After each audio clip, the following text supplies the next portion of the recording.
Good afternoon, everyone. This hearing is called to order. I want to recognize the presence of a quorum of committee members. Members of the committee in attendance are Vice Chair Brian O'Neill, Councilmember Cindy Bass, Councilmember Helen Gim. Thank you for attending. And this is the public hearing of the Committee on Fiscal Responsibility and Intergovernmental Cooperation. The purpose of this public hearing is to hear testimony on Resolution 200406.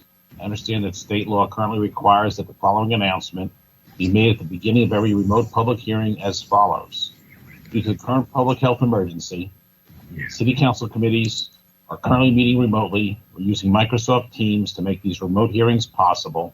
Instructions for how the public may view and offer public testimony at public hearings of council committees are included in the public hearing notices that are published in the Daily News, Inquirer, and Legal Intelligencer prior to the hearings, and can also be found on phlcouncil.com. The clerk will now please read the title of the resolution before this committee today. Authorizing on fiscal stability and intergovernmental cooperation to hold quarterly hearings that include monthly reporting requirements to discuss the fiscal position and overarching social impact goals of the city, including and as related to the 5-year plan and the reporting requirements set forth in the quarterly city manager's report, as submitted to the Pennsylvania Intergovernmental Cooperation Authority. Okay, thank you. Ms. Gerbeck, please call the first panel of witnesses.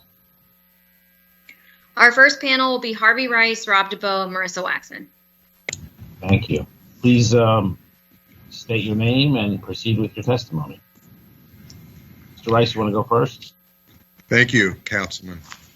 Good afternoon, and members of the City Council Fiscal Stability and Intergovernmental Cooperation Committee.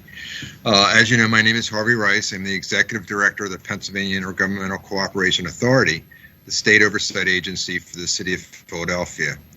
Again, I thank you for allowing me to testify today and to speak about PICA's report on the quarterly city manager's report for the third quarter of fiscal year 2021, which encompasses the months January, February, and March, as well as PICA's reports on city revenues and obligations for the month of April and overtime costs through April.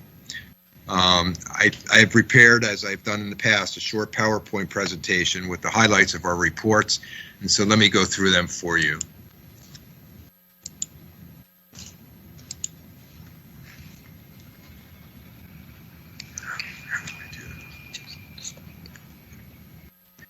Okay, the numbers. As we've seen through the third quarter, the fund balance actual in FY20 was $290 million. Right now, it stands and projected to be it's 51.7 million, a little higher than the 5-year plan projection of 51.3. And if you remember, it dipped in I think the first quarter down to 29 million, but then has shot back, gained some more revenues into the fund balance. Revenues stand through the third quarter a little over $3 billion, a little lower than in FY20, but remember in FY20, that was the end of March, and the pandemic really didn't hit until after March with our revenues. So, and the projection for in the 5-year plan was 4.6 billion. So, and the obligations were at 3.7 billion in 21, little lower than what we've spent so far in FY20. Okay, this just shows you the revenues and the obligations by actual for 20, which was 4.833 billion for the third quarter. The FY21 projections are 4.5 billion, and the projections for the quarter to 3 are, so the plan projections were 4.5, and the projections for the third quarter are 4.6. And then the obligations, again, the actual was over $5 billion, little over $5 billion. And the 5-year plan projection for 21 is 4.8, and we're spending over that at 4.9 for the third quarter.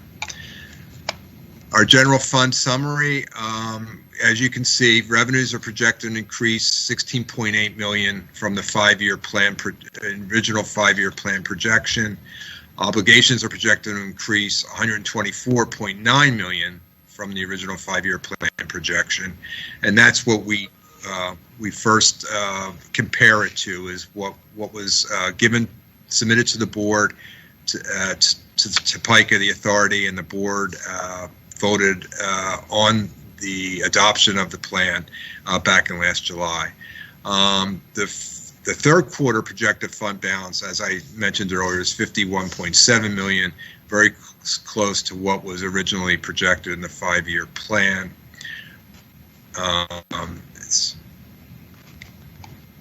And then our revenues. Tax collections are projected to decrease by 66.1 million from the 5-year plan, primarily due to projected decreases in wage and earnings tax. Local generated non-tax revenue is also projected to decrease by almost 11 million. This is primarily due to reduced collections by the Sheriff's Office in the 1st Judicial District. Revenues from other governments projected to increase by almost 70 million from the 5-year plan projection. That's primarily due to CARES Act reimbursement money. And the same with revenue from other funds, projected to increase by 24 million, and that's primarily due to the infusion of the American Rescue Plan funds. And then we look at project obligations by class. Wages are projected to increase by 33.6 million from the 5-year plan. It's primarily due to higher wage cost and overtime costs. Contracts, purchases of services are projected to increase by 34.8 million from the 5-year plan. And so that brings total obligations, as I said, 124.9 million over what the 5-year plan projection when it was submitted. Then we look at staffing on a quarterly basis and an annual basis. And as you can see, staffing, because of the hiring freeze during the pandemic, has dropped during this fiscal year. And I think we're almost at levels of what they were in FY17. Overtime, as you know, overtime has been a major concern with the board and the PICA staff these past few years. Overtime costs through the third quarter were lower than the quarter of last year by almost 9%. However, it's projected that overtime will probably exceed at $187 million for the year. While that's lower than what they spent last year, it's higher than we would have thought that overtime costs would be during a pandemic, and realizing that most people were working from home. So here's the city tax revenues through April. This gives you a better sense, or a more up-to-date sense, of where we are with our revenues. The city collected almost 513 million in revenues in April, far more than in April of 2020, which was at 287 million. So it gave us an increase of 225 million over April of last year. However, you can't compare apples to apples on this. The timing issues of payments for real estate taxes and the business income and receipt taxes are shifting collections to different months, so it's not fair to compare them.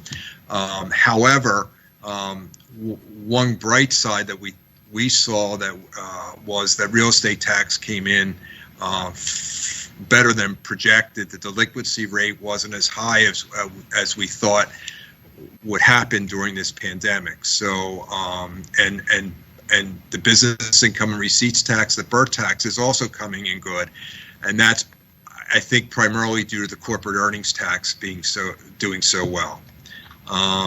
And then the real estate transfer tax did better in April than it has been the past few months. So that's a hopeful sign.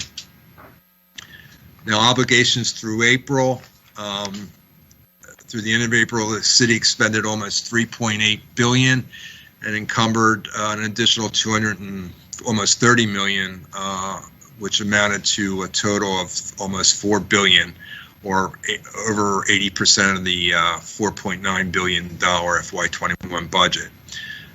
This is lower than the annualized monthly spend of 83.3%, and $193 million less than what was obligated at the same time last year. Then we look at 12 departments with the highest budgets, and they account for $3.5 billion of that figure that I gave of the total obligations. And so that's what this chart represents. And then we look at department overtime, and every month, and this is what we see for the month of April. As you can see, overtime costs as of April in 2020 were 167. There are 152, or almost 153 million for FY21. So we're down about 15 million, which is good, which is about a 9% reduction since last year in overtime. So if there's any questions, I'm here. Feel free to ask me, and we'll pleased to answer them for you. Yeah. Thank you, Mr. Rice, for your testimony. I have a few questions, and I can open it up. In your opinion, the PICA board, what would you say should be our biggest concern that we should be looking at from your reports? I think the biggest concern is the fund balance. That's one of the areas that we definitely look at every month and every quarter. It is a big factor when we review and analyze the 5-year plan. And as you know, that when the pandemic hit, we were sitting with a fund balance of $438 million, which helped us get through this pandemic without as much hardship that we're experiencing hardship, but not as significant as it would be without a fund balance. So that is a significant factor, and the city was doing well with fund balances in the years preceding the pandemic, and we need to see that those fund balances get back up to more comfortable numbers, so that when events such as this hit the city, we're able to weather it as best as we can. Okay. I have a couple of other questions for you. I'm looking at, you have the overtime chart up. If I'm reading this correctly, it looks like in 21, police and fire represent about 2/3 of the overtime in the city. And I'm also seeing that the prison's overtime actually reduced pretty dramatically for them on a percentage basis. What other suggestions do you have? And also the sheriff's department looks like it reduced pretty dramatically also. Right. What other suggestions do you have on this overtime? And again, I know this has been a big topic with PICA and several of your board members. Any other suggestions on how you think we can manage the overtime better? I think one is better monitoring, better controlling, better authorization procedures, better budgeting of overtime. And we, during our 5-year plan process, we have a number of departments come, as you do. You have every department, the city council does, but we have departments come to meetings, and it was interesting with our meeting with streets department how they are trying to control overtime by having a better attendance policy for their workers, and they want to bargain with the union on that, and they did a pilot for a couple months, and it shows that when that attendance policy was in effect, overtime dropped. So it's departments looking at creative ways to, one, better budget it, two, better monitor and an approval process, and then other ways of instituting new measures that could also help control overtime costs. Okay, can you go to the chart of the revenues and the collections I think you had up? Sure. Also want to recognize Council Member Swilly. Revenues, this chart, Councilman, the revenues through April? Yeah, I guess my question here was on the real estate taxes. Do we know the collection rate? That was the final rate for 2020, what we actually collected to what we billed in real estate tax? And do we have an idea? For 2020, I think it was around 96%. That's great. Okay, that's really good. I remember when I first council. Yeah, and I think what I understand from the city, we haven't gotten the final number yet, but we're close to that. And for FY21, what was collected in this fiscal year. So I think that's as we say, that was a positive sign for the city's revenue collections. That's really, I got to tell you, Mr. Rice, that's amazing, because I remember some of my colleagues who came in 16, the collection rates were 89 and 90%. Yes. To get 96, even through a pandemic, it also, I think, leads to the issue that is a much more stable base than wage or business taxes, which fluctuate dramatically usually. But I wanted to ask you that question. The BERT tax for 2020 versus 2019, do you have those figures? I don't have 2019's in front of me. Is there any tax on this chart? I'm just looking at it for the first time. That really concerns you on the collection area? Some of them are lower numbers, but most don't seem that terrible to me. Even the wage, it looks like wage is up 8%. Right. What was wage in 2020 versus 2019? Any idea where we round up on wage? I'm not sure. I don't have the revenues. Do you have any statistics as to how many refunds we may be looking at for the wage tax from people who live in the suburbs and have not worked in the city? I think the last time that we were briefed, I think it's around 70 million of wage refund submissions for non-residents for the fiscal year during for last year for the pandemic. Okay. I also want to recognize, I believe Councilmember Gimm is present also, I see. Thank you for being here. Transfer tax, the realty transfer tax. I'm just looking at, I'm shocked the difference. This is from January 1 to April 30, basically? This is the fiscal year. Fiscal, okay. It's up so dramatically. From July, it's from last July 1st to the end of April. But it was 14.4 versus 25? Right. 25 million in FY21 and 14.4 in FY20. Okay, let's go to the expenses for a minute. The next chart, I think it is. Yeah, okay. At the end of the day, the revenue for the 2020 versus our expenses, what was the loss or delta that we had to make up? Is it about $250 million of loss? What was the actual number?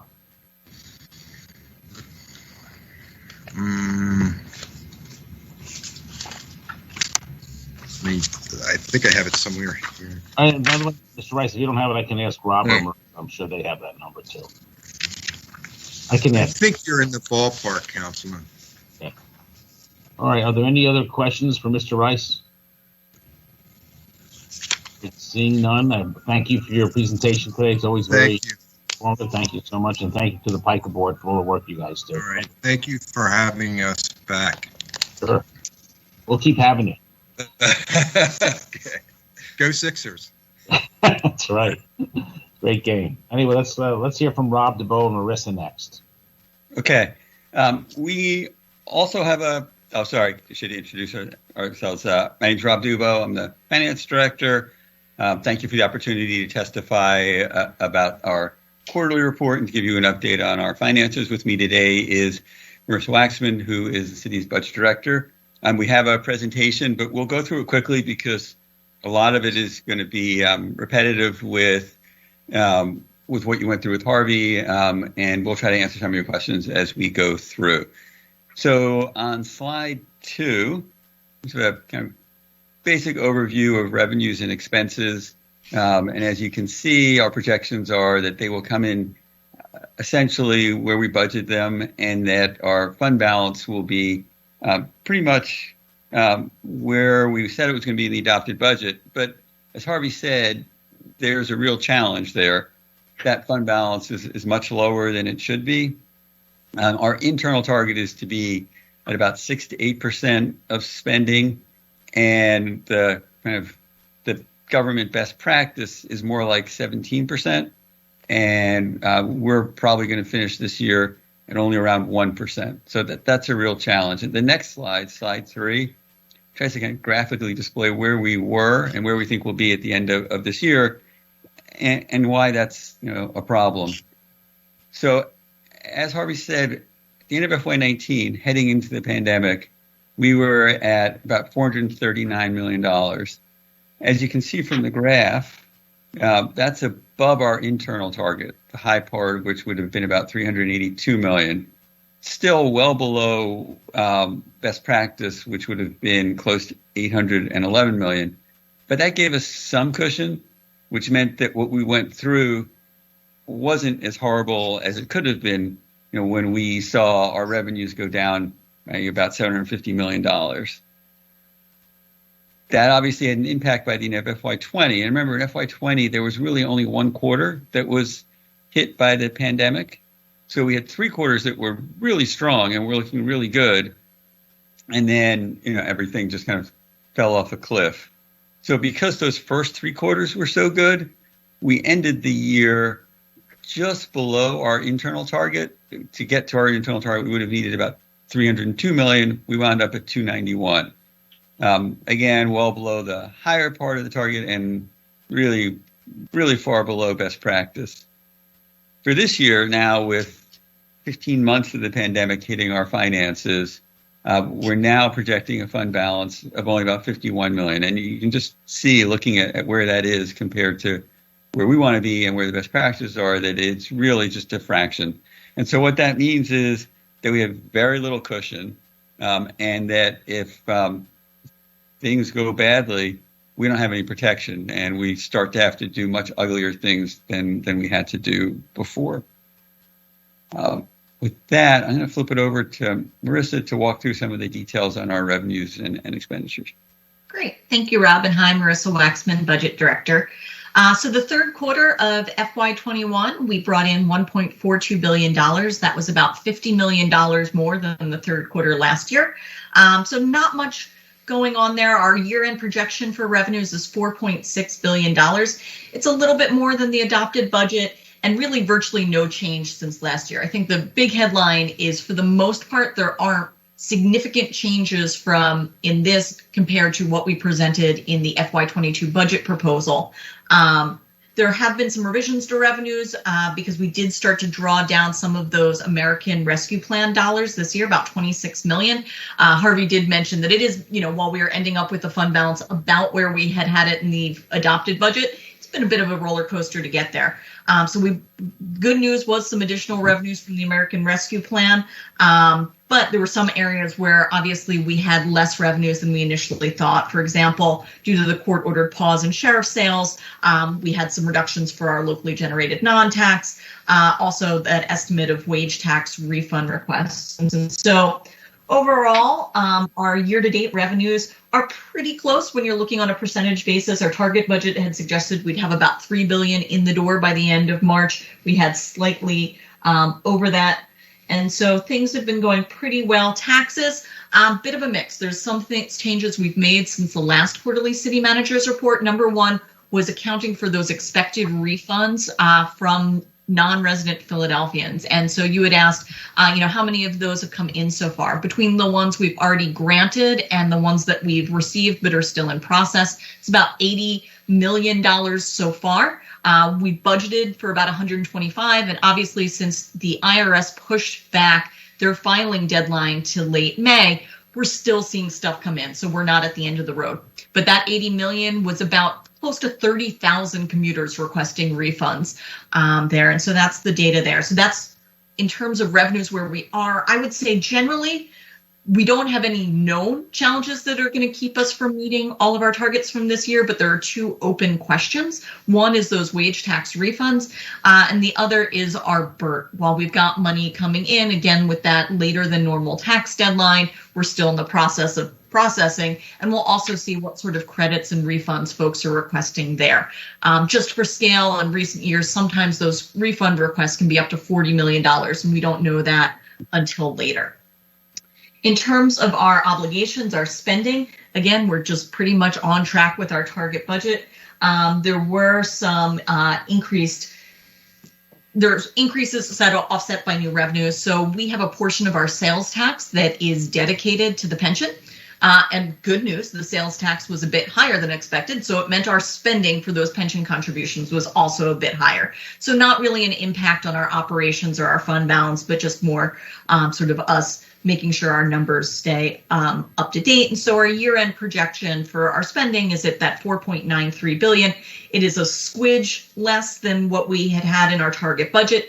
And really that 26 million we're drawing down from the ARP that we've got, the American Rescue Plan, is helping us offset some higher costs in areas like the prisons, district attorney's office, and procurement. The procurement one, you might say, that's unusual. That's mainly advertising costs that we testified about in the mid-year transfer ordinance, $1 million of that tied to the presidential election.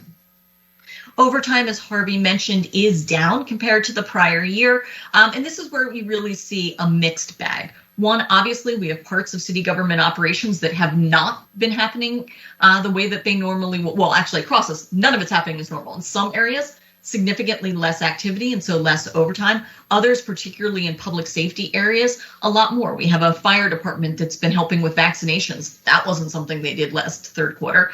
And one of the things to remember is that, yes, while some folks are working from home, that's about 1 in 5 Philadelphia city employees. About 80%, particularly our frontline workers, have been out there meeting service needs and having normal activity plus pandemic response related activities. So in general, that means that our year-to-date overtime is about 4.5% less than it was last year as those all pan out. Now, the flip side with overtime is also looking at leave usage. How many folks are actually available to work? Because sometimes you need more overtime if you have less staff available.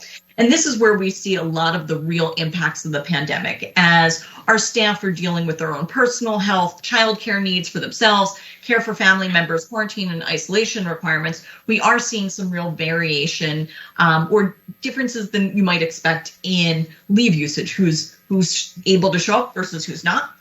We don't have a good comparison to last year because last year, third quarter, we were all transitioning to remote work and doing all sorts of things. And so we didn't do this data analysis last year. But you can see, prisons is at the highest at over 30%, registered for wills, 96% of the time they were available for work in the third quarter. And then another piece of this, who's available for work puzzle is how many staff we have on. Harvey mentioned the hiring freeze that we've had. And so while our budget as adopted expected over 30,000 city employees, close to 24,000 in the general fund alone, we are significantly below that number by about 3,000 positions. And that's a decrease in the number of filled positions from last quarter, as well as from the same time last year. We're down nearly 1,000 positions compared to last year. And so obviously, all of these changes have impacts on our performance. What are we doing? In our quarterly city managers report, we collect 109 performance measures. 70 of those are on track to meet or exceed their targets. About a third, however, are not, and a couple we're still getting the data on. We do collect this performance data across the full range of city government operations, public safety, our children and family services, parks, libraries, planning and development, infrastructure, as well as the back office support we provide. And we have a bunch that, as I mentioned, 70 that are on track to meet or exceed. And some of these are things like homeless services, where the percent of exits to permanent housing destinations from shelter are on track. We're 41% in this last quarter, and our goal is to be over 40% for the year. Similarly, license and inspection, the time frame for issuing residential permits, that has been going really well. Obviously, an interplay there with demand. And then the 311 call center, they're still getting pretty rave reviews in terms of their score for tickets and of the quality of service that they're providing. So that's all great. But we obviously know that the city has been tremendously impacted by COVID, and that's really having an impact on the department's ability to meet their performance targets. Some areas where we're really seeing that we are off track of our pre-pandemic expectations are things like the free library. Our in-person visits, not surprisingly, when you close the libraries, significantly lower than our initial target. And then everyone remembers last summer where we really struggled with tax collection, where obviously, like many other departments, we had the staff availability challenges. But simultaneously, as Philadelphians responded to the stay-at-home orders, they started generating a lot more trash at home, which really increased the tonnage. And so our on-time recycling and trash rates really struggled. And so you can see here, if you look at our recycling rate, it has improved to 8.5% in the third quarter, which is a 21% increase over last summer, but still falls below the target of 10% of stuff diverted to recycling. And the tons that we are collecting in terms of recycling has gone up dramatically, nearly doubled since the first quarter of this year, but still well below what we would have targeted. So performance continues to be a challenge operating in this environment. So I've been talking through where we were at the end of the third quarter, which is what is reflected in our recently released quarterly city managers report. But obviously, we look in nearly real time at our budget, particularly as we get close to the end of the fiscal year. And so I wanted to give you a snapshot of where we are in terms of spending through the end of May.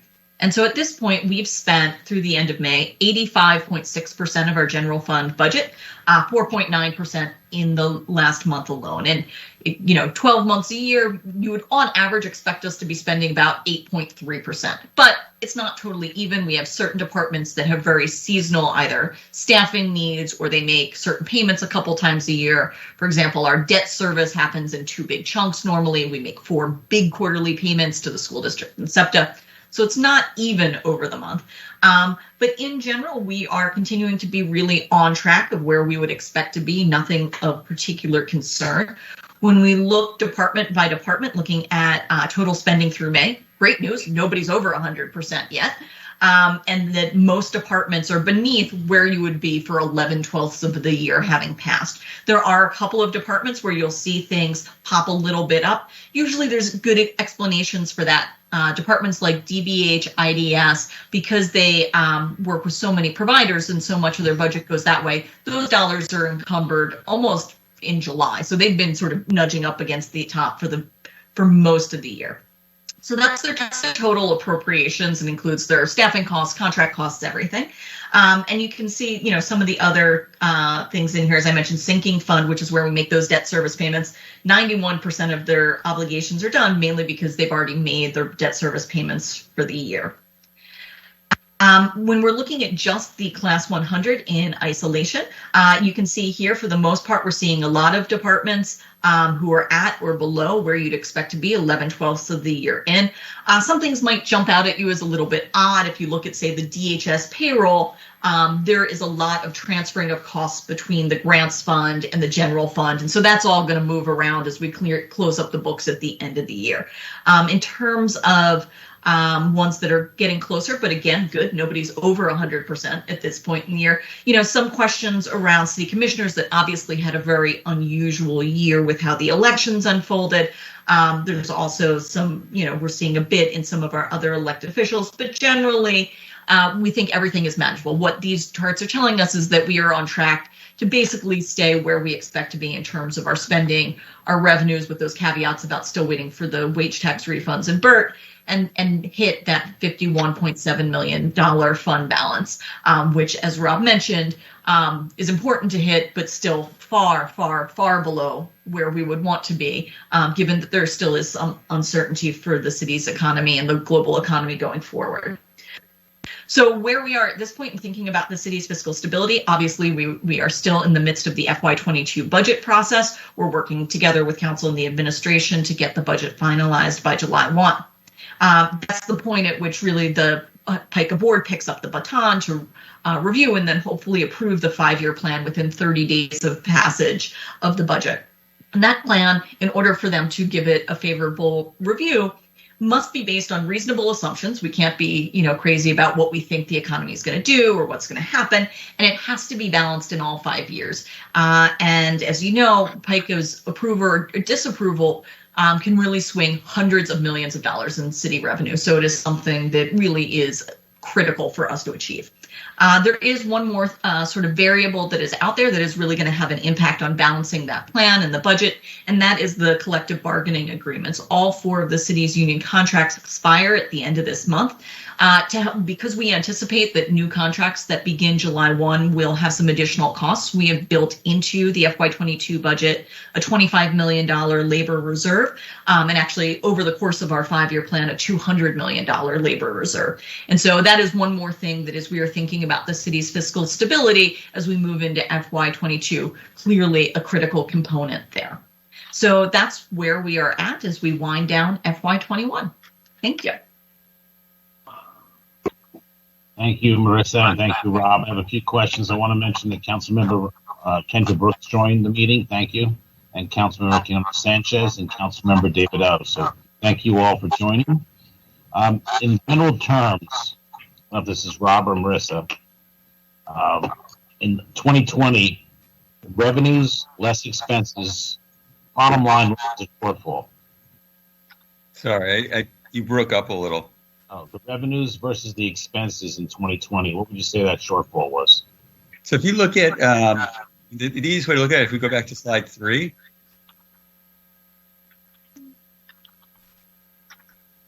it shows that our fund balance went down by about $140 million from 19 to 20. And that was year we only had 1 quarter of the pandemic. But you can see between 19 and 21, that fund balance has gone down by almost $400 million. And that's including all the actions we took to make sure that it wasn't worse than this. So, but bottom line, are you saying that the revenues less expenses were what? What number? From 19 to 21, it's $380 million less in revenues than in obligations. Okay, and what are you projecting for this year? For 21? Yeah.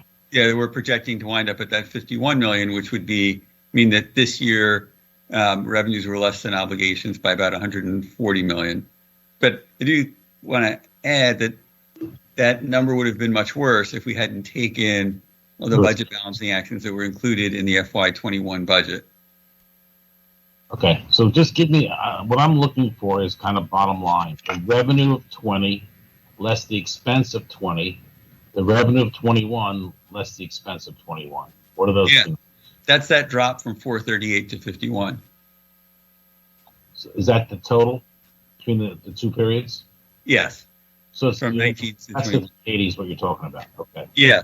But again, that's because we took action to make sure it wasn't worse. Like when we looked at FY20, when we started looking at this, we were looking at a $750 million drop in revenues.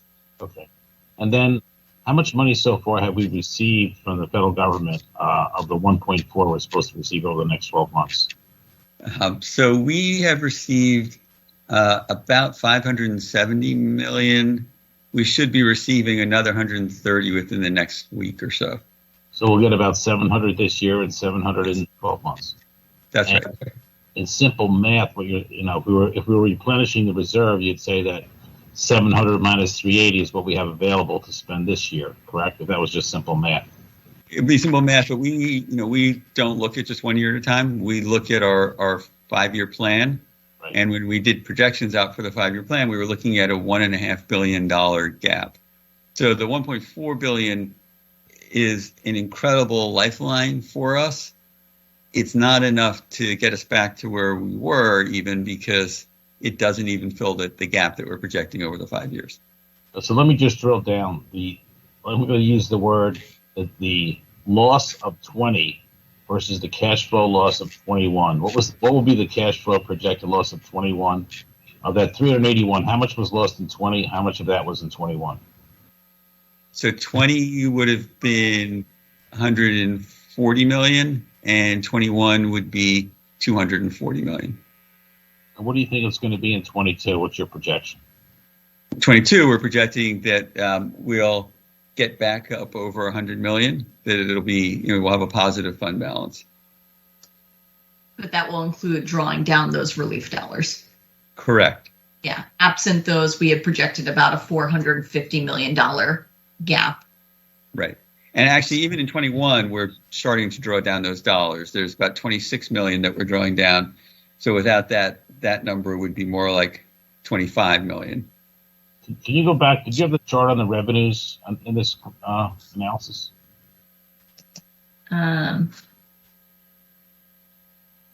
This is the year to date? Yeah, that's it. So in your budget, you were at 3 billion, and so far we're just slightly above, right? 3.07. Yeah, so we're pretty much, in terms of where we thought we'd be for 21, is where we are, which is good. Obviously, that's not where we wanted to be pre-pandemic, but we, through careful monitoring, are making sure that our projections are staying up to date with what's realistic. Right. I mean, I guess my question is probably difficult to answer, but I'll ask it anyway, and that is, the whole question here is how quickly will this economy bounce back? Which we don't know, but we know this Friday, the mask requirements are going away. So any thoughts on that, on what you're seeing from collections of taxes in all the different categories? Yeah, and I can give a broad answer, and then we don't think that we'll get back to where we were until FY23, just where we were. So much less, where we thought we would have been, including growth. So in terms of looking at what a 5-year plan would have been, we're just going to be way, way behind where that was. Marissa, we have more details. Which of the 3 or 4 taxes do you think are going to lag the most? Like what areas do you think we're going to suffer the most in? I can certainly get back to you on that, because we do, over our 5-year plan, have some variations. Some of them get back by FY23. Some take longer, 24, 25. Off the top of my head, I forget which is which, but we've been working with a team of economists at IHS Markit who works with Pennsylvania on their projections, and actually is a global econometrics firm.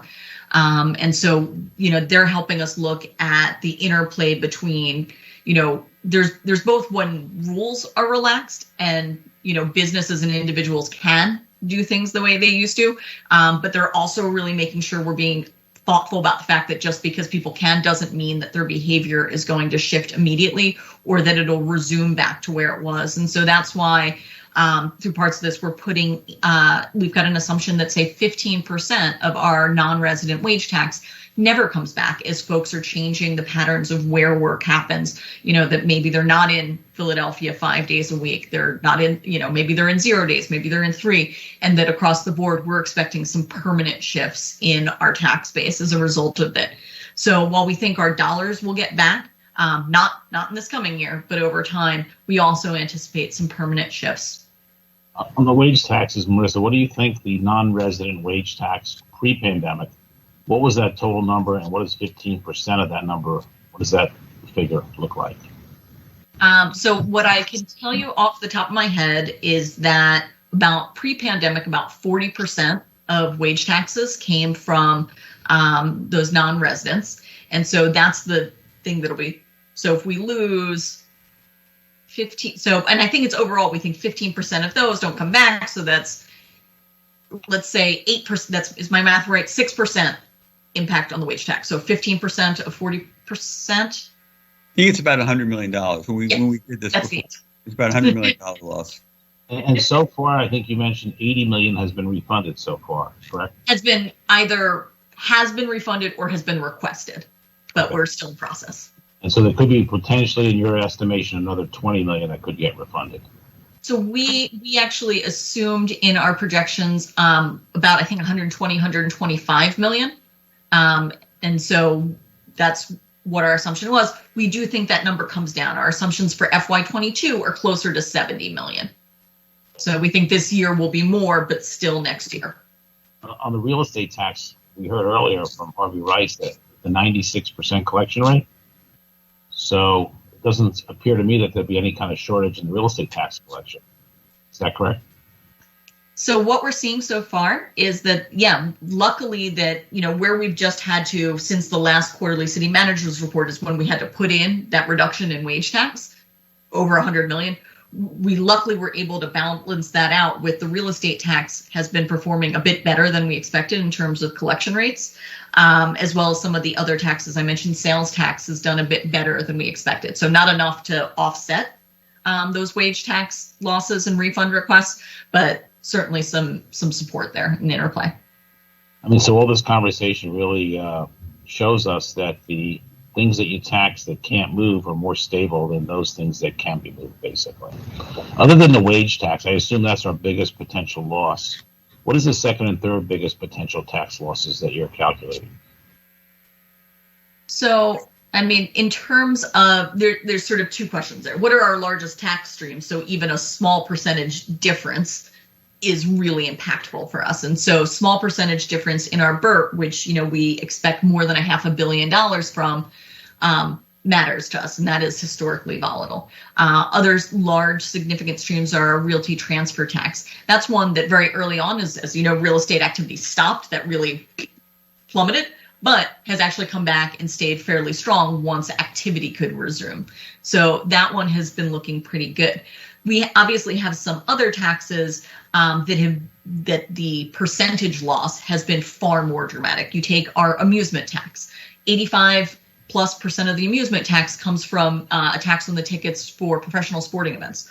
When those were open or open with very limited capacity, obviously that went down dramatically. However, that's luckily a much smaller tax for us. So even the much larger percentage variation in collections isn't, that percentage loss in, say, the wage tax, devastating. That percentage loss in the amusement tax, still important, but not as much. And so as we see, and one of the fun things, if you like to follow the amusement tax collections, is it turns you into a sports fan because all you want to see is for us to have playoff games played at home, more games, more tax. And so as we're seeing the, there are also other reasons to want that too. Fine. But so that's, you start watching some of these smallers. And so I think some of those, the tourism related ones, those are the ones that are as regulations shift and people's behaviors shift, I think are the ones that we'll see move sort of more quickly in real time. We'll have better senses. The larger ones, I think, is going to be really attached to a lot of larger trends. When we think about how the nature and location of work is shifting, employers might not really make those decisions until their current leases are up, and that might be several years down the line. So we're, as much as we'd like to know right now, hey, what's going to happen and when, we know there is going to be a lot of time before everything really shakes out. There can be other impacts in the economy in the interim. And that's part of the reason we turn back to really wanting to make sure that we are not forgetting that we need to build back up that fund balance. Getting to the point we had it at 439 million, was so critical to, we had to make terrible decisions in this current fiscal year, but they would have been twice as bad if we hadn't had that cushion. We don't have that cushion right now. Around 1% of fund balance. And so making sure we're thinking about how do we build that back up over time for the next thing that goes wrong is going to be really important, given that there's still expected ongoing uncertainty. In terms of dollars, as we sit here today, we're 80 million short on the wage taxes, right? What's the second or third largest dollars, forget percentages, dollars in the city on these taxes that we're not going to see? So comparing our estimates for 21 versus prior years? Yeah, like in our budget that we put together, like where are we falling short? We know it's wage taxes 1. What's 2 and 3? Let me look at, let's see. So our wage tax on, works in FY20, which had that one bad quarter. Our total was 1.6 billion. This year we're expecting a little under 1.4, so that's significant. Some of the other areas where we're expected to be a lot lower, real estate, we're actually looking pretty fine and decent. Our BERT in FY20, we collected 534 million. Our current projection for BERT for this year is 516.7. So, that's off by about 20 million. Our sales tax, we're about even, but then our realty transfer FY20, we were at 320 million, and that included that last really bad quarter. And we're only projecting right now 299 million, so about $20 million off there. So really, as I'm looking at these, similarly, I think in the parking, off about 20 million, amusement, that's one. Yeah, the amusement tax, FY20, $18 million in revenues. This year, projecting 2.2, so 16 million. So I'd say the wage tax is where the big dollar shift is. A couple of other different tax types, it's in the $20 million range each, but you add those up and you get some real money. Okay, and the wage tax, did you say the wage tax original was 1.6 and you're looking at 1.4 in your budget? So, and this is the wage tax, and when I'm talking about it, I'm talking about without the PICA portion. So we can do a different thing. Actually, let me include the PICA portion. FY20, we collected 2.1 billion from the city wage tax, including the PICA portion. This year, we're anticipating that we'll collect 1.86 million. So about $140 million swing there. So that's the big one. And built into that is those refund requests from commuters who have been at the direction of their employer working outside the city, some of which we think is going to be permanent. And is that the basis of a refund, a directive from your employer? Yeah. So, and this is not a change in how wage tax has worked historically, that if you are working inside the city and you live outside, you owe. If you're typically, a Philadelphia employee, but your employer said go work outside the city because you've got a job out there because the office is closed in Philadelphia, you've been directed to, then it's not due. But if it's just a perk, if it's just a choice, then the tax is still due. So let me just make sure I understand the simple terms. A law firm in the city, 5 lawyers say, you know what, we're going to stay out in the suburbs and work. It's not a directive. Do we still collect their wage taxes? So even that could get a little complicated. Is it the partners who have set a new policy for the firm that are the controlling partners? But if it's just like random, junior associate who's just like, I'm allowed to do whatever I want, then the tax would still be due. But if those are the managing partners who have decided that now work happens remotely, and lawyers are a good example of how we've always done this, and we have audit procedures in place because they might be trying a case in a different county in the region and be outside. And so, it's not necessarily new. It's just the scale, the number of employees affected, and some employers who maybe didn't get into, figuring this out in the past. Let me ask you another question. I saw on the hiring freeze, I don't know if it was your charts or Harvey Rice's chart. It showed that I think 3,100 less city workers. Mm-hmm. Have we factored in the savings of that? Yes. Yeah. And it's not, so as we're doing our class 100 projections, we're seeing where we often build in vacancy rates. And so that is oftentimes included. And then we also know that there's some offsets, that if the work still has to get done, you might see overtime come up, or you might see us shifting some of that work to outside contractors. So that is something that we monitor and we look at as we're doing this. Last question. I know that we had the opportunity to get reimbursements for a lot of the COVID-related expenses. With the fire department's overtime in providing vaccinations qualify, or those don't qualify? I think those do qualify. We've got get reimbursements for that. You will get reimbursements for the fire department's overtime for vaccinations? I think, I believe we will, yes. So I'd like, not today, but I'd like to get a separate itemized budget of the reimbursements by categories for the city, how much money we're getting back. Yep, we can do that. Okay. Are there any other questions for this panel? I don't think so. Well, seeing none, I want to thank you both. Great presentation. And I think you're trying to drive home the point that we need to build back our reserves. And I think we're hearing that loud and clear. So we'll do the best we can. Thank you very much. Thank you. Thank you. I don't think there's another panel, but I do have some questions for the departments. So I'm just going to outline kind of an overview. What I'd like to see from each department basically is, I don't know if the police department's present. Is the police department present today?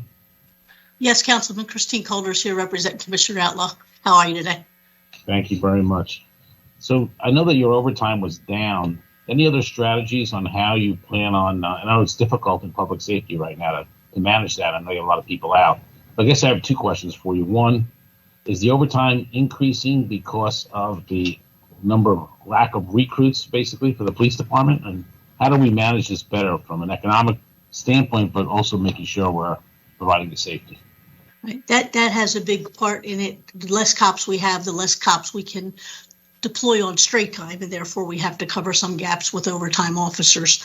We're currently down about 315 from our authorized strength and 500 from our previous strength of 2 years ago. So it is a significant gap to make up. Some of those ability to keep our numbers down had to do with the lack of special events coupled with not as many court appearances. But we look at every other area that we can control, like number of people on cases, people going to court, making sure that we're only, allowing those people completely necessary for prosecution to be listed. So there's ways, every level of approval there requires a supervisor, whether it's 2 hours for a sergeant, 4 hours for a lieutenant. Captains have to approve 6 hours or more.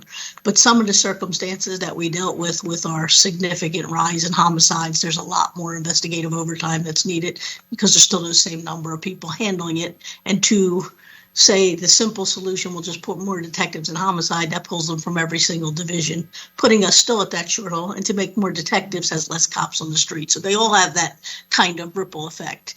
But our effort is always at least to not ever overspend our class 100 money, recognizing that our salary lapses will cover a lot of the overtime that we have to spend to cover for those absences. But it's something that every commander and every supervisor looks at every day to try to look at where we can do something, with either straight time personnel or find a way to get it done without using overtime. Okay. Well, thank you. I kind of went out of order a little, so I'm going to let the clerk call the next panel, and I may come back to you, Deputy Commissioner. So, Ms. Gerbeck, please call the next panel. Okay, the next panel includes Christine Coulter, Adam Teal, Blanche Carney, Christopher Newman, and Ralph DiPietro. Okay. Mr. Coulter, if you want to go right ahead with any presentation you have, or we can just do the questions, whatever you'd like. I was merely the opening remarks and then go to questions. So we're ready to answer anything that you'd like. Just thanking you for allowing us to be represented here today. And I'm prepared to answer any questions regarding police department spending. Okay. So I have a general question that's going to be for all departments. So I'll just say it once and all of you can kind of get the idea. But we're trying to meet our operating goals on a regular basis. And even before the pandemic, we fell short on the target on at least a third of our goals and measures. So I know no one's happy with those performances, but from council, we really don't see the departments working to transform themselves to become more efficient, basically. So that kind of work takes long-term planning. It doesn't happen overnight. So when the opportunities arise so that we can take the initiative is really the key here. It also requires resources. So I'm curious if each of you could give us kind of an overlay of the departments that are presenting today, basically, to answer the following questions regarding the long-term operational and financial planning of your department. First, how many people on your staff do this kind of long-term planning for your department? Who comes up with the plans to respond to persistent shortfalls in performance, and do they report directly to you? Secondly, how does that planning get funded? Is it through a departmental budget or part of the MDO budget? And have there been any federal dollars made available that could be used to help you to plan for improving our operations? Third, if the federal government, state, or even the city council does make funding available for long-term operational planning, what in your department would you want to spend it on? How do you want to invest it? And what aspect of your operations do you think needs to be tweaked or transformed most drastically to accomplish these goals? So, Commissioner Coulter, why don't you start? Okay, good afternoon again. With regards to long-term planning, as much as we make a great effort to try to do it, we do wind up a lot of times being shifted to brush fires and all the things that happened that weren't in the plans. And I think our public safety partners are in a lot of the same boats, that we have ideas of what we're going to spend, how we're going to spend it, and then something comes along like civil unrest, and all of a sudden you went from being 5 million under budget to 15 million over. So I think that in a long-term plan, we should be looking at those averages over the years of when those things happen, and that should probably be incorporated in our budget to begin with, that we would know that we like the city would have a reserve, some money that if we don't need it, it would get sent back, but it would also be part of the knowledge of knowing that it was there, because it's really a tough decision to say that we spent $10 million on protests and therefore we're going to strip neighborhoods of additional crime fighting officers in order to make up that difference. And quite often that's what you look at. You say, like, if it happens in September, we have a whole year almost to try to make that money up. But when it happened last year in June, that ability wasn't there. So I think a lot of the decisions that are made citywide all affect each other. Like the police department handles special events. We don't necessarily approve the permits, but when those events happen, we have to be able to police them along with our partners. So I think that in that long-term planning, I don't think it should be a standalone. I think all of public safety should be sitting together saying that when this happens, this is what we anticipate, and ensuring that there is that kind of major event, not necessarily a disaster. Some events are good things that still cost us money, to make sure that we have a plan to say that we're not going to have to sacrifice public safety or community coverage in order to cover those events. So I think that would be a critical component of it, if we sit down, just like we plan for a special event for all of those other things, whether it's a terrorist attack during the event, the logistics of traffic. I think we should plan for those worst case scenario spending wise and ensure that there's a dedicated source. And quite honestly, they're not police events. So it's very hard for us to limit what's going to happen, how it's going to be run, but then ultimately we do have to staff it. And ever since, I don't even want to say going back to 9/11, but when you go back to things like the Broad Street run used to be a very simple run. People would go on Broad Street and they'd run down the street and everybody would be happy. And then we had a bombing in Boston. And all of a sudden that went from a very limited number of people staffing that event to a wide scale with no addition in the budget to cover something like that. It was something that we looked the previous year and said, oh, this is a piece of cake. We put some blocking vehicles, some traffic. All of a sudden it became something bigger.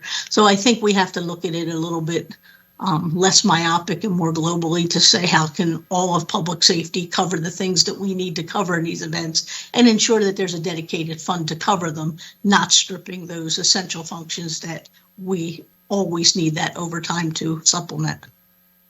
Okay, thank you. I have one or two more questions for you, then I'll go next on our panel. But, you know, the protests and following the murder of George Floyd and the killing of Walter Wallace Jr. in West Philadelphia, I'm sure have inspired operational and policy changes in the police department. What efforts are we making to really change the culture of the department so we make sure that this doesn't happen again? You know, especially what happened with George Floyd, that pulling the trigger isn't the first reaction here in Philadelphia. And it also goes to my first question, what type of long-term planning does the department do to proactively transform basically the operations and culture so we aren't just reacting to tragedies as they arise? The police department is completely committed to reform and to make those changes in not only the training of our folks, but in the culture of our department. And there are so many things, whether it's implicit bias training, procedural justice, all of the things that we're trying to incorporate, even as much as the work that we're doing with our mental health responders and working with Department of Behavioral Health, just to make sure that we always have the right response, not necessarily the traditional response. We have someone embedded at police radio now who's a mental health expert who screens the calls to make sure we're sending the right people. We're making sure that if it's a CIT job that those officers are going in our CIT training. Not only do we continue to train folks, we now had our folks, and it was actually their suggestion, which is showing some of the tide turning. Our guys who do our reality-based training, guys and girls, asked to go to CIT training to make sure that there would be a consistent message, and then they could build in what that's learned in that training into the scenarios that they're now using for officers to make those decisions, whether to shoot or not shoot. We were one of the first adopters to start with recognizing officers for de-escalation. A lot of other departments now do that. It used to be a policy that when, you got involved in a shooting that was a good shooting, I say within policy, officers would receive a commendation for their efforts or their bravery.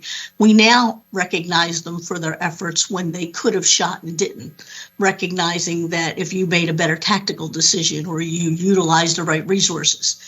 It's saying that we say in policing it's lawful but awful, like you're allowed to do it, but it still has an awful result.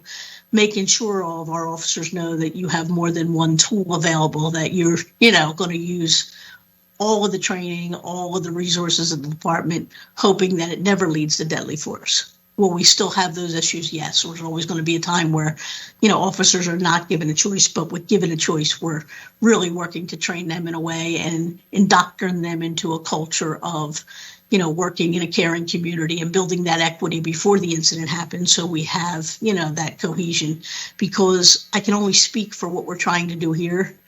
I would never be able to say that we could stop what happened to George Floyd in another city from then, causing that reaction and the civil unrest here because of it. So it's really important that we take care of our home first. But I see the commitment in our profession dealing with folks in major city chiefs and perf. Everybody recognizes that this really is a moment that those changes have to happen in order to, I don't want to say eliminate, but minimize any of those opportunities where if an officer could have handled it better. Because the flip side of it is it's tragic for the families, but it's also tragic for the officers. They live with that forever. And nobody ever wants to be involved in taking the life of somebody who's mentally ill, somebody who could have been helped in a different way. So I think that the steps that we're taking in our reform plan, we've already adopted the chokeholds. And one of our most important things that we were one of the early adopters of ABLE, which is active bystander training for officers that, in a sense, teaches the officers the right way to intervene if they see something that isn't right or an officer not doing something, not in order to be somebody that's against the other officer, but just stopping the situation from happening. Sometimes tapping that officer on the front line who's, had bottles thrown at them, bricks thrown at them, had slurs thrown at them, to keep it from getting to the point where it escalates that the officer does something that then can't be undone. So we just briefed our command staff this past week. We have ABLE ambassadors who are being trained right now to then have our department looking to make it everybody's responsibility, not just supervisors or managers, but every officer responsible to try to protect the community and their brother officers by keeping things from happening. Okay, thank you very much. Someone once told me, I'm not sure it applies in the police department, but in many jobs, I think it does apply. That your job is 51% hospitality and 49% technical.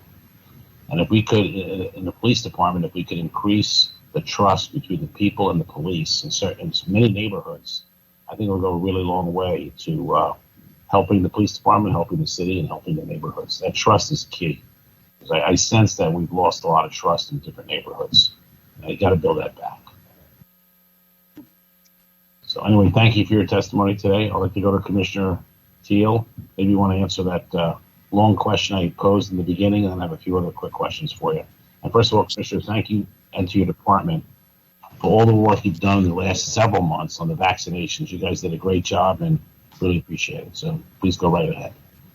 Thank you, Council Member. It's certainly a team effort with health and OEM and PPD and all of our colleagues. I guess the first question about financial planning, I think it probably was a great question for the prior panel. A lot of that is done for all the reasons that the Deputy Commissioner Coulter said. So much of this is interdependent and cross-cutting. A lot of that we sort of follow the budget office's lead. So the 5-year plan at some level is the mayor's proposed budget is our budget, and the proposed 5-year plan is our plan. So that's we really kind of follow budget's lead. Beyond that, for us, about 95% of our budget is non-discretionary.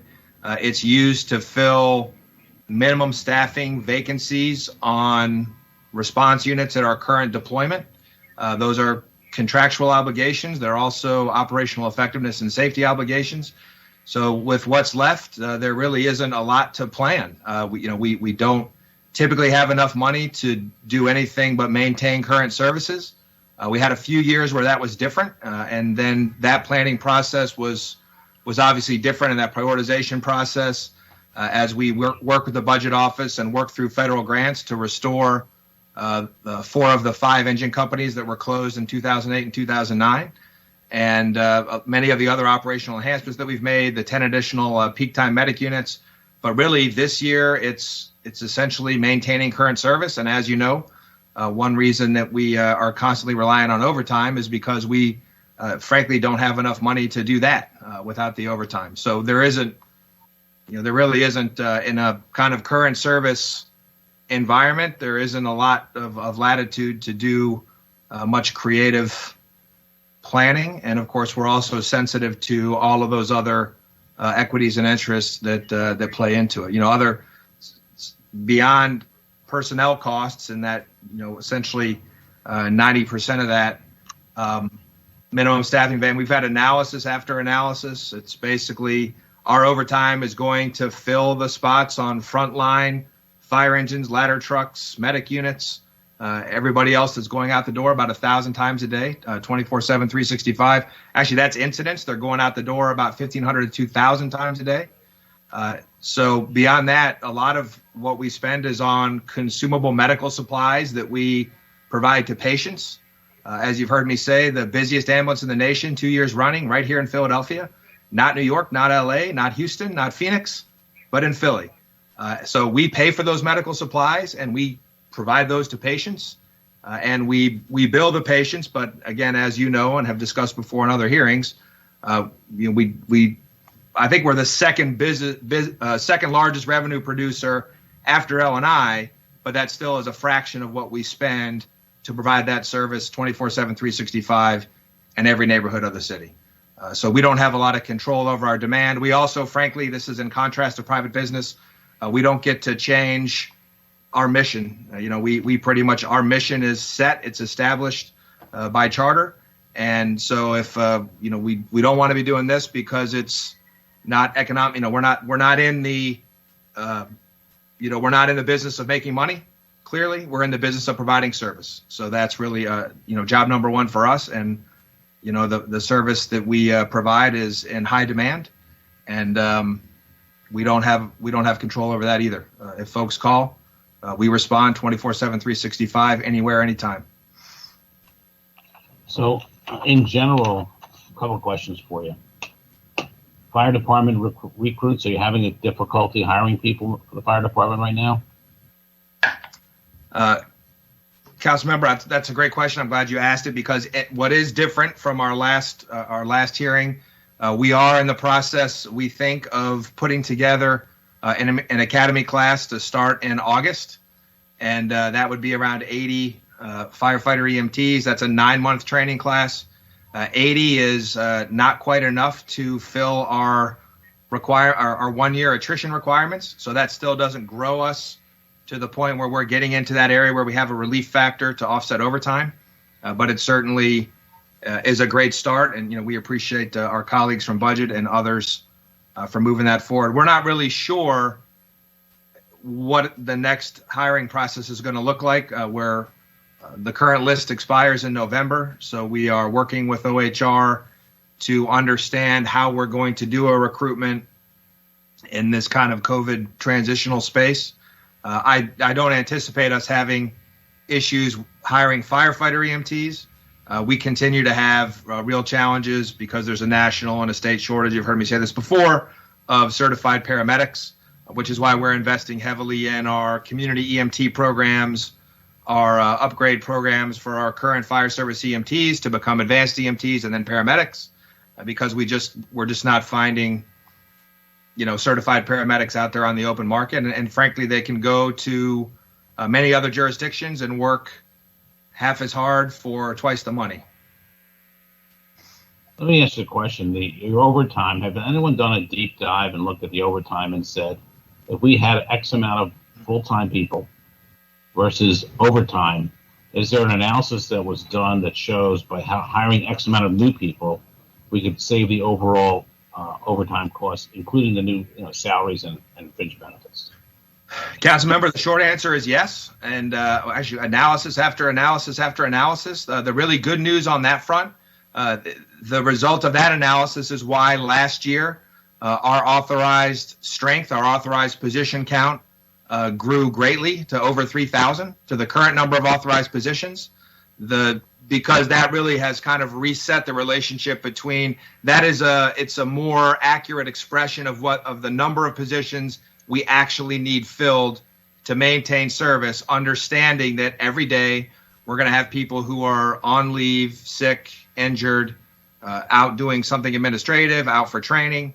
So that is, I believe that, again, all other things being equal, if we achieve the position count, that authorized strength that's in the FY22 budget, then overtime will probably still be necessary, but at a much different order of magnitude than we're using it today. Now, we're a long way from there. Again, we had this conversation with PICA last week. We've had this conversation with PICA every year for the past several years. That means we need to recruit, hire, train, and retain.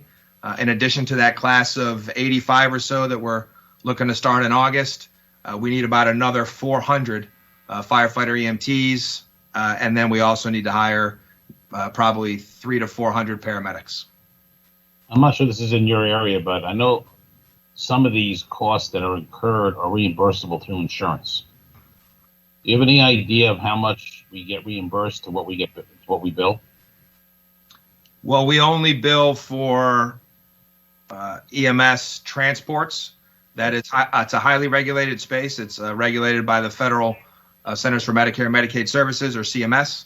So we bill what we are allowed to, and but our billing approach is it's a soft approach because we recognize that a lot of folks really need our help and may not have the private means to pay.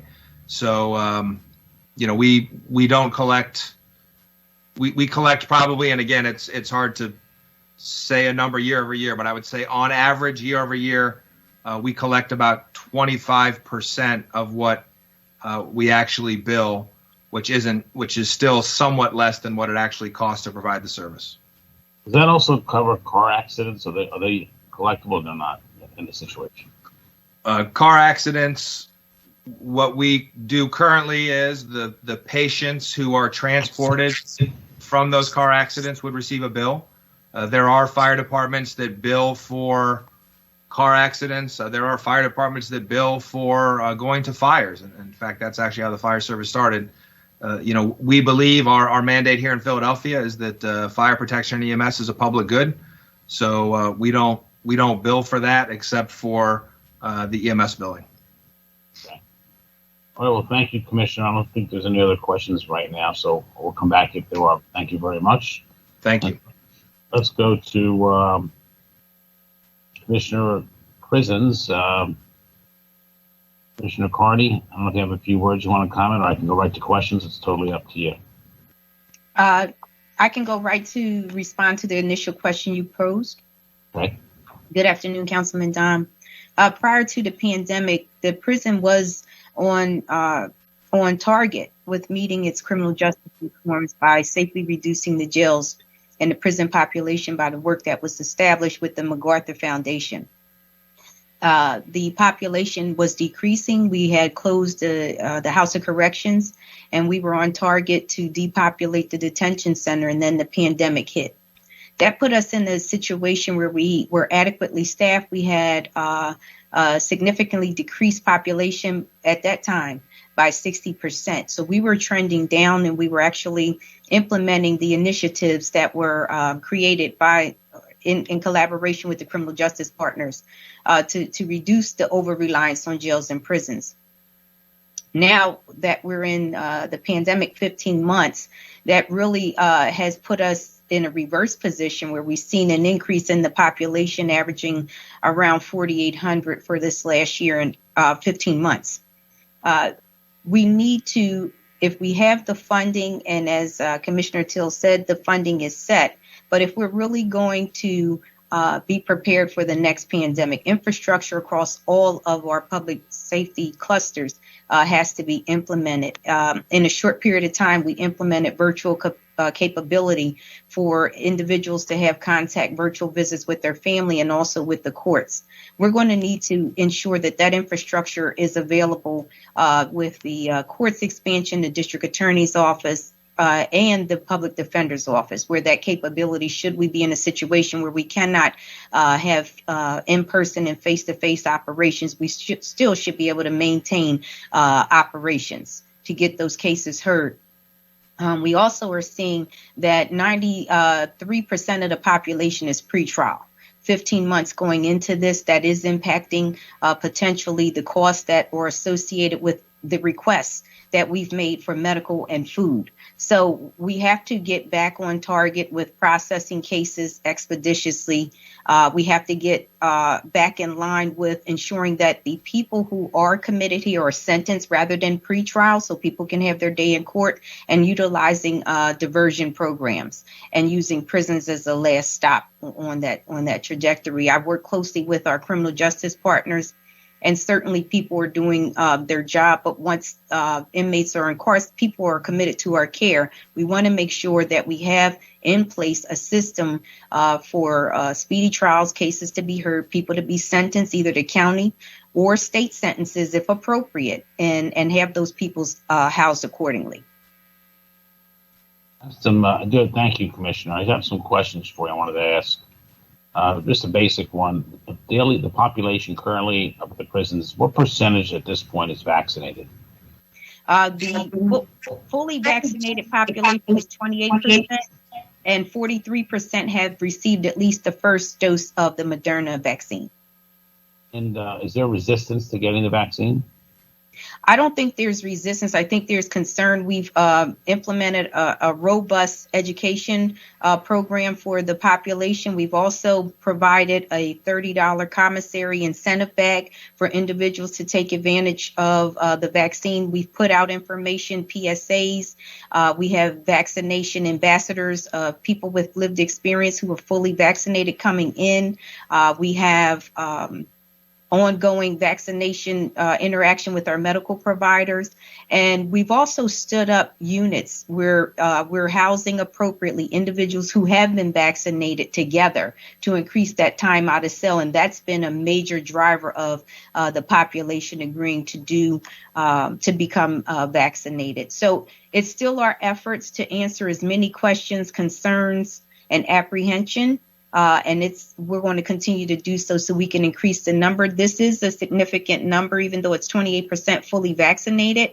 Where we started, we hadn't even reached 5%. So consistently, we're increasing the numbers.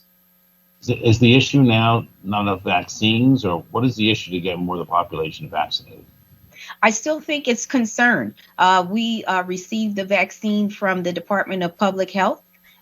We make it available. It's ongoing. We're also making it available to newly admitted persons into our custody. So we still have a ways to go to educate people and to answer their questions so they can make an informed decision. And then last question for you. With the technology that we're using even today, with Zoom and all these other Teams technology that we use, do you see a way to implement some of that as it comes to when you have to escort the prisoners into courtrooms? Could it be done through Zooms or technology to save a lot of money Are we even looking at that? We already have that implemented. So the virtual stand-up of our infrastructure, as you know, we did not have that in place when we suspended in-person visits.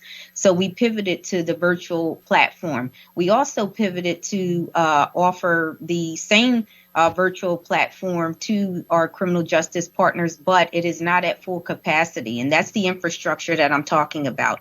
So we wanted to play our part in making sure that people had access and the courts had access to the population. So we were running a robust virtual capacity level to the extent that we could to make sure that preliminary hearings were being heard, that we had expanded to some pre-sentence investigation, virtual interactions and interactions where attorneys and counsel could still meet with their clients. It's not 100% full capacity, but within 9 months, we were able to stand that up. But that is the type of infrastructure that I'm speaking about when you're talking about investing and being prepared should something on this level happen again. That's a good idea. Thank you very much, Commissioner. I just want to go back to Commissioner Thiel and Commissioner Coulter. In your areas, maybe Commissioner Coulter, you can go first. What level of the police currently are vaccinated? I believe it's somewhere close to 70%. I know that through LEHB, we did about 3,500 of our employees. We also have folks that either by opportunities elsewhere, sometimes family members, sometimes where they live, there was an opportunity to get done. In addition, some of the providers that were working for the city, when they had additional vaccines, they'd stop at like the 18th district, special victims. They were in addition to what LEHB was able to vaccinate. So we don't have all those numbers because they weren't administered through our program, but we encouraged our folks to get them no matter who's offering it, as long as it's a legitimate offer. So I believe there's probably another 400. And when I say 70%, I'm saying of the people who are actually coming to work, we have a large component who's IOD. Some of them, they were all offered it because we expected them to come back. But I think there's probably 70% of the folks that are working today in the police department that are vaccinated. One follow-up question to that, same as I asked Commissioner Carney. On the technology side, I used to hear all the stories that police had to wait 4, 6, 8 hours for the courts as witnesses. Have we utilized like we're utilizing today, this technology to avoid police officers having to wait for hearings or in the courts? We are using it. We have 3 sites that are up where officers are testifying virtually. We worked with Judge Dugan and the prisons to make sure that all of our CJAB partners were able to testify virtually, even the prisoners that had to come down for hearings, using the 8th district. So that way we would be able to have the shortest distance instead of taking them all the way down to court. And officers who weren't going to be there could testify from a place in Rock North and Rock South. I think it's the 2nd district and maybe the 1st district where they're able to testify virtually as well. And just have a smaller number at each location instead of a large backlog at one location to get into the court. So is it perfect? No, but we're certainly moving forward with that 21st century technology to streamline some of the processes. And we're hoping that when courts fully reopen, we will see some savings there as well, in addition to having officers returned for street duty sooner because they're not waiting down in the courtroom. Thank you very much. Commissioner Thiel, the fire department, what would you say your percentage is that is vaccinated? I would say it probably is about the same as the community overall. What figure would that be? Because that's where most of our folks live. I don't know what the current figure is, whatever PDPH has on their website. I think it's in the, somewhere between 60 and 70%. Thank you. All right, thank you. Well, let's go to the streets department. Mr. Newman, you want to, if you have an opening comments, welcome to hear them, or you can just answer the question that I posed, and then we can go from there. Sure. Good afternoon, Councilman Dom. I'll just answer the question that you posed. You actually asked me a similar question the last time we had a committee meeting, and the long answer would be we have 3 major divisions. We have sanitation, transportation, and administration. There are people within each one of those divisions that do long-range planning on a regular basis, but that's not all they do. They do other stuff contingent to that. And I suspect that most of the operating departments here today it's a similar situation. What we're doing in terms of just sort of a long-range strategic plan, and if you read our 5-year plan, you'll see it, that we're going to be trying to rely more on information technology and data in general to drive decision making.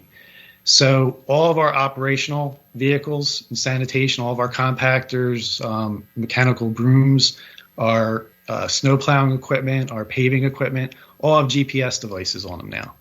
We're taking that information and collecting it, and we're looking at what, from an operational perspective, is the best way we can do this work more efficiently.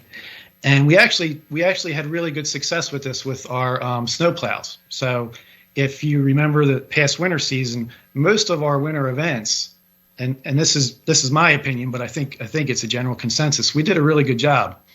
We did that because we worked as a committee across different divisions, looking at the data coming in from the GPS devices, and we were able to really efficiently handle those winter events in real time as we were looking at the different streets. But even more than that, even if you go beyond just the GPS devices and that technology, we're actually trying to capture a lot of different data points to make decisions. So giving you an example of that, every 2 weeks, a committee gets together and looks at sanitation productivity. And we'll literally look at the overtime used, the trash tonnage for that particular 2 weeks, the attendance we've had for that 2 weeks, the staffing levels, the per crew productivity, and the truck down rate to see if we can see any trends to make any improvements or changes going forward, or what is it that we need to do in terms of staffing, for example, to get our productivity levels higher. So that's what we've been trying to do going forward. Now, we still have sort of a committee approach to it. There's not one unit that specifically addresses long-range planning. I think that as a more long-term strategic plan, we probably need something like that or more structure to it, but we're starting to move in that direction. Here, and I also want to thank your department, by the way, for all your support for the hospitality industry, especially this past year, and everything they did to help all those restaurants with their outdoor dining. You guys all did a great job, so thank you very much for that. Thank you. I do have a question on, I think I heard it earlier today. It was on the sanitation side, and I know it's been a challenging year. Mm-hmm. But I want to mention a few things that were trending negatively before this year.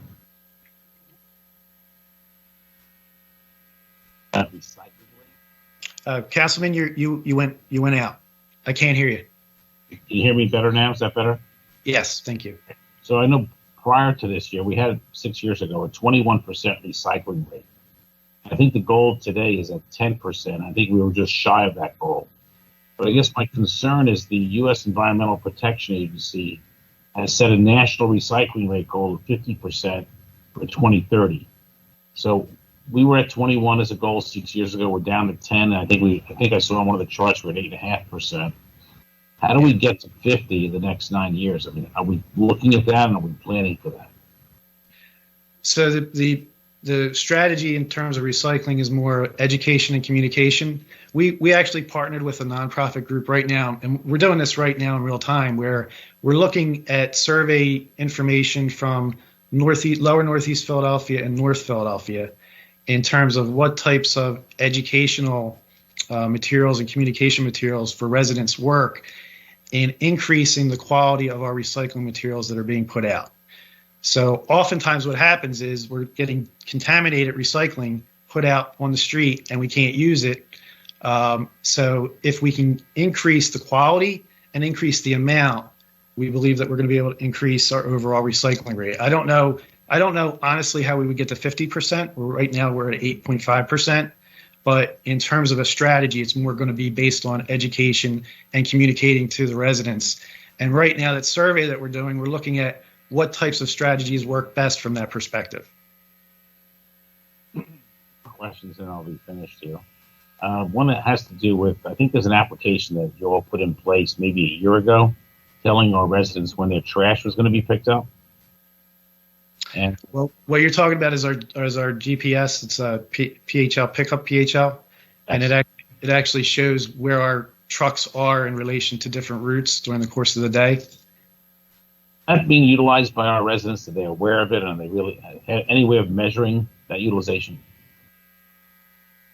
I know it's being utilized. I don't know how much. I can get that information for you, though. Then along that line, I know there was a project years ago with a company called, I think it's called Rubicon. And it's my understanding that the city didn't do a great job of implementing that Rubicon technology. But it's also my understanding that they can now provide additional services, including some camera intelligence around where problems exist, so people don't have to call us. Like the cameras can pick up potholes or illegal dumping. Are we looking at these kinds of investments of technology in the streets department for our future? Yeah, I mean, I don't know about Rubicon, but we are looking at different types of technology to utilize across all of our divisions. Yes. Well, you should look at Rubicon. I saw a presentation. It looked pretty impressive. I would just suggest you take a look at it. Looked like something that might be worthwhile. So, anyway, Okay. Thank you very much. I think our last panel is licensing inspections here today.